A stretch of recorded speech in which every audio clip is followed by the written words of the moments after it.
Hi and good evening, everyone. My name is Albert, and this is VlogsBoutNothin. Thank you very much for taking the time out of your night to join me. I really appreciate it. So, the first video on the channel during its relaunch was focused on the national legalization of marijuana. And just as a friendly reminder, my feelings have not changed on the subject, and moreover, it's interesting that while currently more and more states each year put on the ballot whether or not recreational marijuana should be allowed, there has been little to no progress on a national level concerning the decriminalization of marijuana by the federal government. And that bothers me. It bothers me because now, in theory, would be the time to ask our politicians for stuff because they're all wanting us to vote for them. So, this is typically the best time to, in any conventional era, and or methodology of electing a public official to bring things up. And it's really weird that there has been a complete silence from both parties. I guess both the former prosecutor and the criminal, the treasonous criminal, they're both a little afraid of getting their hands dirty. They're just looking at them poll numbers like, come on now, let's keep it together, let's keep it together. But it's not helping anybody but themselves, saving themselves a lot of money, but it does nothing for the electorate. It does nothing for us. We're the electorate, not the electoral college, who by default unconstitutionally elects our president every 4 years. So, I mean, I guess they're kind of just saving face and going straight to the point and hoarding hundreds of millions of dollars so that they can spend it when their campaign's over and they inevitably lose or one of them wins and they pocket the money. I mean, I guess in both situations, all they do is pocket the money. And I just feel like no one is talking about legalizing marijuana. And why? It's probably one of, if not the most impactful policy for people under the age of 40 that's ever been known. And I say under 40 because it always seems like the Xers and boomers just jump on the wagon after it's popular, and that's fine. We'll make it popular, and then all the cool Xers and out of closet boomers can come out of their little hiding holes and go to a dispo and actually be a part of the economy and see their neighbors and not be ashamed of what they are doing at home.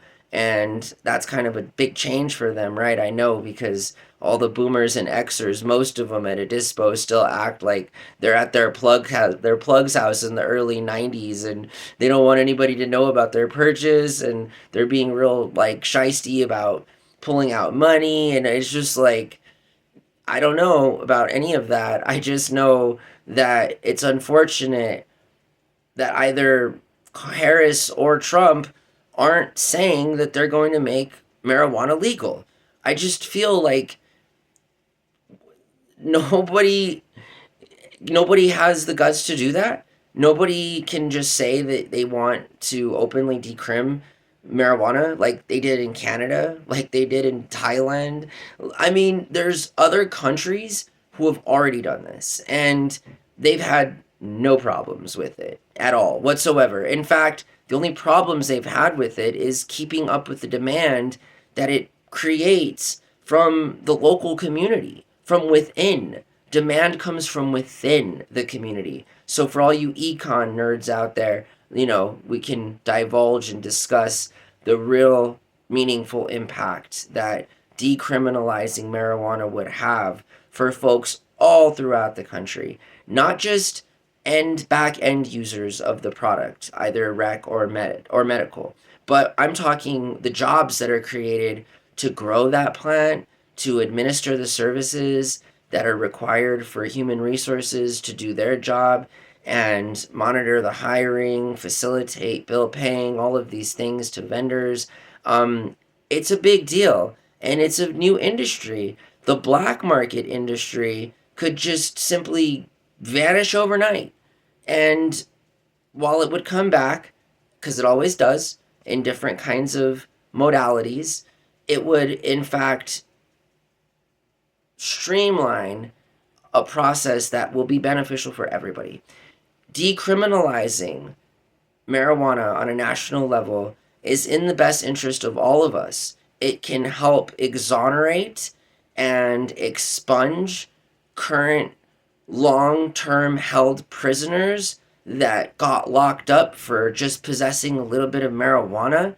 You guys don't ever Google Texas and black people arrest rates for marijuana, because if you do and you have half a heart and half a brain, you'll get extremely depressed. And understanding that the national reformation of the class 1 scheduled drug policy and its definitive perspective on marijuana, how that can change people's lives. Hundreds of thousands of people are locked up in correctional facilities throughout the entire country, mostly in Texas, for small criminal offenses that include and are mostly limited to the possession of small amounts of marijuana. So how crazy is that? That we live in a world where some states it's completely legal, rec, medical, and in other places it's still stigmatized, demonized, and criminalized to an extent that is insane. How would you like it if you got locked up for life because you got caught with the joint? I mean, I would have been in prison a million lifetimes ago. That's not a thing. Like, why would you put somebody in long-term incarceration for possessing some marijuana? Like, that's not a violent criminal offense. I mean, unless there was some kind of stealing or other law breaking, I just don't understand sometimes why this country does the things that it does. I'm afraid, however, that might be why it doesn't do what it's supposed to do, in that by not creating a policy that'll decrim marijuana, we only continue to exacerbate and perpetuate a fundamental problem that has been going on and is still currently going on, and I guess will forever be going on, in that people get locked up and have spent the majority of their lives in jail or prison because of marijuana. And in some cases, it's just a joint. It's just paraphernalia. It's an old MJ pipe that no one scraped. I mean, the rules get crazy. And not to mention that the federal government, as a friendly reminder to all of the states out there, has federal powers, and they can, at any moment, shut down all of these operations.